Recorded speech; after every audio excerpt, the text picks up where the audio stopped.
Kalau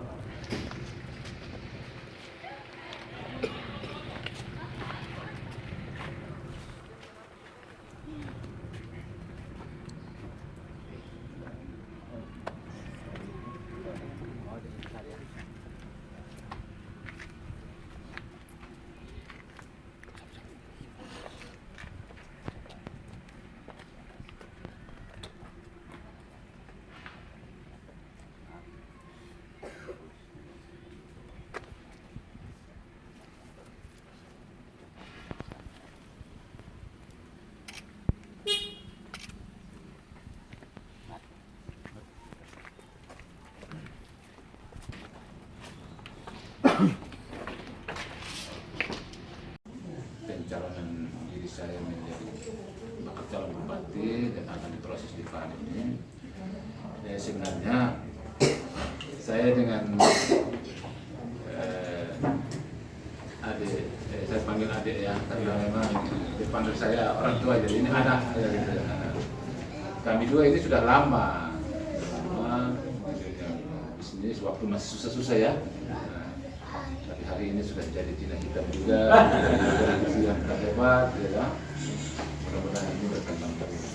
Nah, terkait dengan keinginan saya maju dari calon bupati ini, yang pertama itu kalau masuk dalam daerah tertinggal, daerah tertinggal itu ada indikator, beberapa indikator. Salah satu indikatornya adalah ekonomi. Hari ini kualitas hidup atau tingkat kesejahteraan Alobi pada urutan ke-19, peringkat ke-19 dari 22 kabupaten kota di NTT. Inilah yang menantang. Itu berarti keluarga-keluarga saya ini dalam hidup susah sekarang. Kebetulan saya punya disiplin ilmu di ekonomi. Kemudian selama ini secara praktis saya menjalani. Saya tahu persis masalah ekonomi ini, pokoknya di mana dan bagaimana cara menyelesaikan. Maka saya menawarkan diri untuk maju jadi calon bupati dengan visi saya revolusi ekonomi. Revolusi ekonomi itu adalah suatu gerakan tepat untuk segera keluar dari angka 19 itu. Jadi peringkat 19 itu ibarat kita berada pada suatu jurang yang paling dalam. Dan kita mau keluar itu tidak dengan biasa-biasa. Harus suatu gerakan keras. Harus suatu gerakan keras, cepat, tepat, supaya bisa segera keluar. Nah, lagian kalau kita lihat data sekunder, data-data di DPS, ada banyak faktor yang juga mempengaruhi angka 19 itu. Salah satunya adalah masalah pangan. Kita ada jumlah penduduk 218.000 jiwa dengan kebutuhan untuk khusus beras saja dia membutuhkan 26.000 ton, atau kalau kita kilogramkan dia maka ada 26 juta sekian kilogram. Tetapi kita hanya mampu memproduksi 2.000 ton atau 2 juta kilogram, berarti kita masih minus kurang lebih 24.000 ton atau 24 juta kilogram. Ya, pertanyaan saya, apakah kita ada tidur di langit, tergantung di udara, atau hidup di laut, atau di karang tidak ada celah untuk tanam menanam? Secara fakta empirik kita tahu bahwa lahan kita, potensi kita cukup. Nah, ini salahnya ada di mana? Nah, 24 juta sekian kilogram itu, kalau kita hitung dengan harga sekarang dengan 15.000, maka kurang lebih sekitar 4 triliun yang setiap tahun itu mengalir. Itu baru hanya beras. belum jagung, belum kacang, belum sayur-sayuran, belum daging, belum telur, dan lain-lain pangan yang kita butuh. Masuknya dari luar.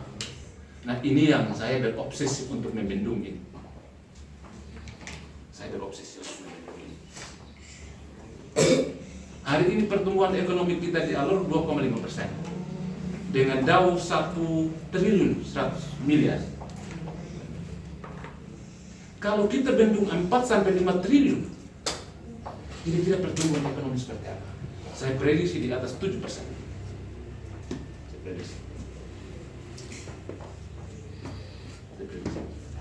Dengan pertumbuhan ekonomi di atas 7%, maka sektor-sektor lain turut berkembang. Pendidikan berkembang, kesehatan berkembang, dan lain-lain.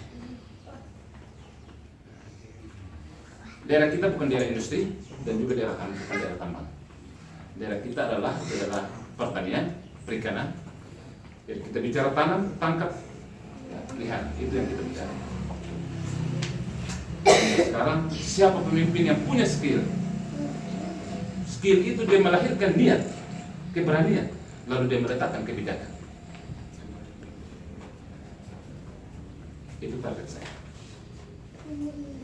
Kalau ini tidak kita lakukan sekarang, atau pemimpin yang lahir nanti dalam pilkada ke depan ini tidak punya skill di bidang ini dan tidak melakukan hal ini, maka kita akan terjun bebas ke angka terakhir. Prediksi saya. Dan itu sangat memalukan. Kenapa? Kita sudah berusia 65 tahun. Ada kabupaten-kabupaten lain yang baru mereka belasan tahun, tetapi rata-rata pertumbuhan sudah meninggalkan kita. Ini sebuah tantangan. Bagi kita yang usia seperti ini, sebentar lagi mungkin Tuhan panggil dan kita pergi, tapi generasi kita akan jadi korban. Kalau kita mencintai negeri mari kita saling mendukung, kita bangun ekonomi demi masa depan generasi. Tidak ada niat lain. Kalau soal hidup pribadi, saya kira saya dengan beberapa teman kita sudah soal makan, minum, masalah diri kita sudah selesai lah. Sekarang kita bicara tentang bagaimana kita berjuang tentang masalah keluarga, masalah rakyat, masalah orang lain. Kami secara pribadi tidak bisa menyelesaikan atau membantu masalah masyarakat.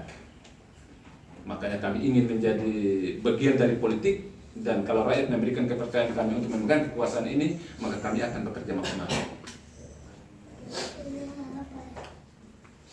Dan saya sudah membuat contoh-contoh program, mungkin teman-teman pernah lihat atau baca di media, itulah contoh-contoh program saya. Kalau rakyat merasa bahwa apa yang saya lakukan itu baik dan menyentuh, mari beri dukungan kita.